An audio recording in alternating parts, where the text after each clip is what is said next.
Un drame présenté par le célèbre théâtre israélien Mitcha Figa.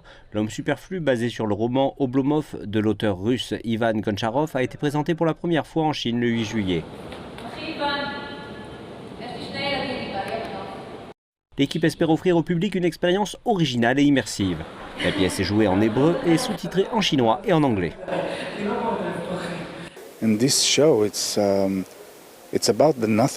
Le spectacle traite du néant. Il est très important pour moi d'essayer de ne pas mettre trop d'efforts pour faire rire le public comme des fous ou de faire beaucoup de grandes danses. L'histoire est très importante.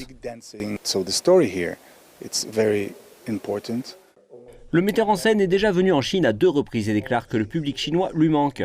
L'homme superflu est la première représentation de l'Israel Theater Showcase, un programme géré par le théâtre de la place culturelle de Shanghai. Le directeur général adjoint a expliqué que l'objectif était d'offrir aux amateurs de théâtre une expérience unique.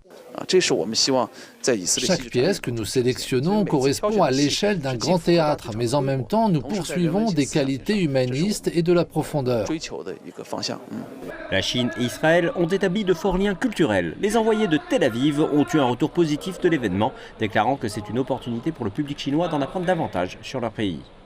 Après 3 ans de pandémie de Covid-19, nous sommes ravis d'accueillir enfin le retour de la culture et de l'art israélien à Shanghai. Je sais que les Israéliens ont attendu ce moment avec impatience et que pour le public chinois, il est très important que les cultures israéliennes soient de retour. La Chine et Israël sont toutes 2 riches de cultures profondes et ont activement promu les échanges culturels. 2 autres spectacles, The Dybbuk et Hamlet, devraient également être présentés en Chine plus tard cette année.